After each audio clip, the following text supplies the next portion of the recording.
there's another kind of instinct that you need to be on the lookout for, and this one is a liar. This one is a saboteur. This one is a backbiter. This is the instinct that says, you've had enough. You've given it your best shot. You can stand down. You can back off. You can rest now. Which sets up this problem for all of us. You're never going to feel like it. It's your job to make yourself do the crap you don't want to do so you can be everything that you're supposed to be. And you're so damn busy waiting to feel like it. And you're never going to. And that's the problem. There are those of you, you're still immature. When your excitement is up, your effort is up. But when your excitement goes down, your effort goes down. For some of you, you're too seasonal. When you're excited, man, you coming to work the first week, the first month, the first 3 months when you got that job, you were excited, and so you was putting forth effort. You on blade. Now you got comfortable, and you're not excited no more. And guess what happened? Your effort has gone down. So do me a favor, get off of that feeling stuff. Get off your excitement. We're not dealing with feelings because feelings go up and down. You don't have to be excited. You made a commitment to that job. Didn't nobody force you to take that job. You signed your name on the dotted line. And commitment said, I don't care how I feel. I don't care if I'm excited. I don't care if I'm pumped up. I don't care if I'm fired up. You made a commitment. Now it's time to put up. Lazy people do a little work and think they should be winning, but winners work as hard as possible and still worry if they're being lazy. So if you're a winner, you ain't comfortable. Every day I get up and give everything I got to everything I'm a part of simply because this is who I am. Like the only thing I need every day of my life is 86,400 seconds. That's it. Like I don't need some reward. Like the only thing I need is breath in my body, and I'm flat out going get it. A person with passion always stands out. The world is so full of average that once you have passion and a sense of energy in your life, it distinguishes you. When you're passionate about something, it isn't reasonable, but you do it anyway. Passion will take you where nothing else will ever take you. It'll give you that decided edge. It'll help you to stand out. When you want to become a diamond, your whole attitude change, your whole mindset, your thinking, your relationships, the decisions that you make, how you spend your time, your energy, all of it changes. See, this is something that you can't be in this business. This business has to be in you. You take advantage of this opportunity. You let everything else go. You eat different. You study different. You practice different. You don't belong at the bottom, and it's time for you to get your butt from down there. It's time for you to stop being comfortable at the bottom. Get your butt up and get to where you're supposed to be. You are a royal priesthood. Get where you belong. Do what you're supposed to do. Live like you're supposed to live.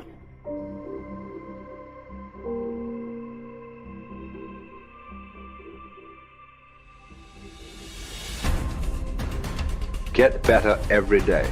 Socrates didn't know much. There wasn't much he held for certain.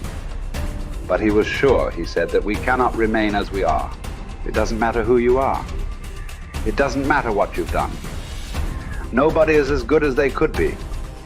Nobody is perfect. Everybody can improve.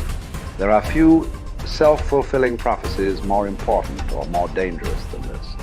If you think you have room to grow, you do, and you will. If you think you're as good as you can be, you're right. You won't get any better. It has been said that Tom Brady, the greatest quarterback in history, the youngest and the oldest to win a Super Bowl, isn't obsessed with winning. That's not what he focuses on. He's obsessed with improving the accuracy of his touchdown passes in the fourth quarter.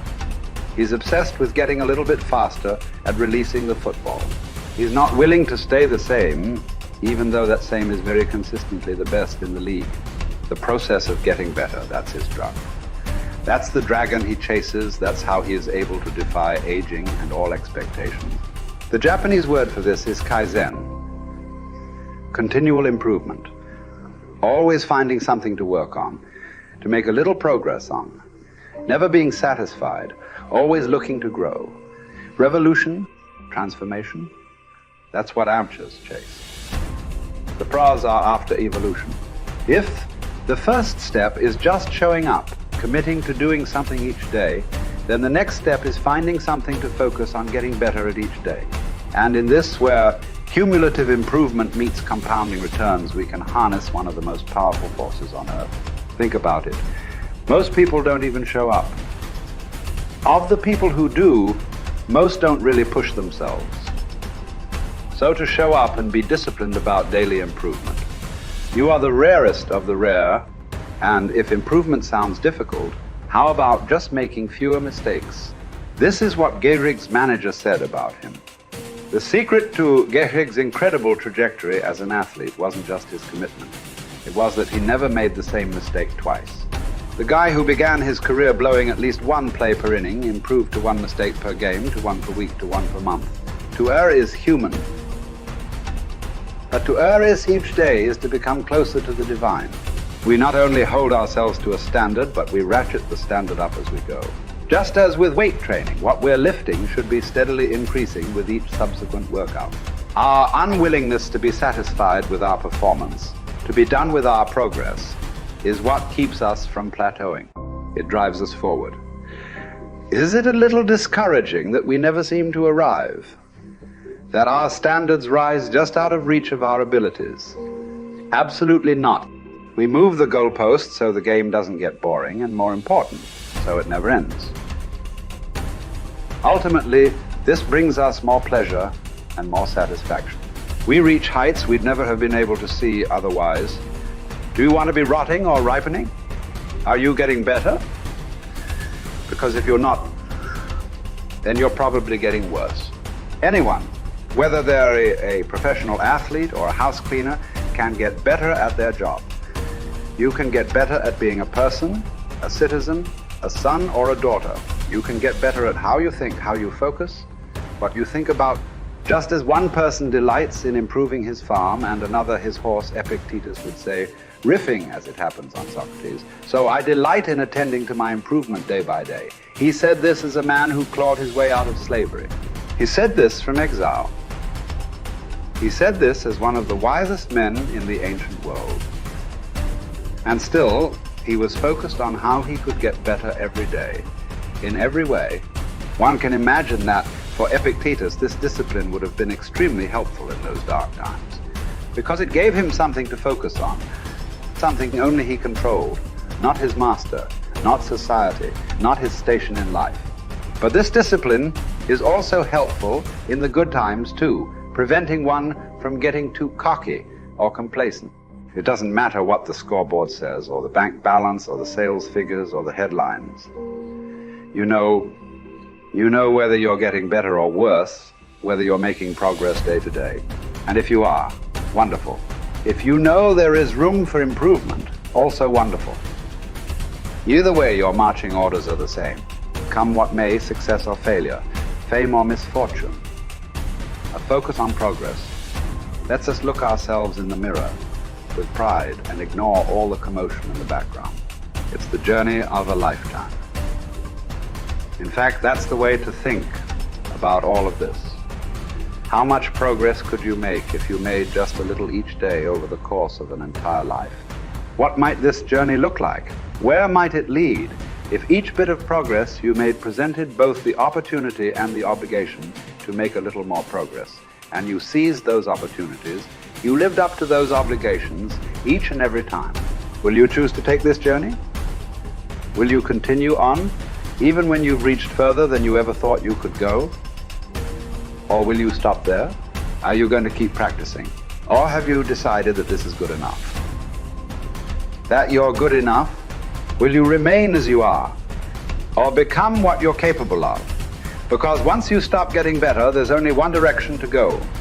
Do the best you can. The Emperor says in Marguerite Yourcenar's beautiful novel Memoirs of Hadrian. Do it over again. Then still improve, even if ever so slightly, those retouches. It's a beautiful irony. You're never content with your progress, and yet you're always content. Because you're making progress. What does it mean to live an infinite life? Clearly, our lives are finite. We're born, we die, we come, we go. But life is infinite. The game of life will continue with us or without us. Which means every single one of us has a choice. We don't get to choose the nature of the game. Life is infinite. We don't even get to choose if we want to play in the game or not. Once you're born, you're in it. We get one choice. Do you want to play with a finite mindset, or do you want to play with an infinite mindset? To play with a finite mindset means waking up every day and say, I'm going to be the best, I'm going to be better than everybody else, I'm going to accumulate more power, more responsibility, more money, whatever it is, whatever your metric is, I'm going to get more than anybody else. Me. And when you die, you take none of it with you. Or we can choose to live our lives with an infinite mindset, which means I'm going to leave this world, this school, in better shape than I found it. It means I'm going to devote my life to see that those around me rise. And we know that we're living with an infinite mindset because our obsession is seeing that we have an impact on the lives of the people around us. We've all had teachers, and some of you are those teachers, where 20 or 30 years from now, I can go to one of your students and say, you're a remarkable human being, you've accomplished so much in your life. How did you become the person you are today? And they will tell me your name. We all remember the teacher who believed in us. We all remember the teacher who had our backs. We all remember the teacher who saw something in us that nobody else saw. We've forgotten all the others, but we remember those couple. And that's what it means to live with an infinite mindset. It means we divert ourselves to that mindset for everyone in our lives. That other teachers will say that about us. Other principals will say that about us. Other students will say that about us. Our friends will say that about us. I am who I am today because of you, and I will commit to live the same life that you taught me how to live. And you will literally live on beyond your own lifestyle, your own lifetime. That when you're gone, others will carry your work for you. This is what it means to live an infinite life, and it is just a choice.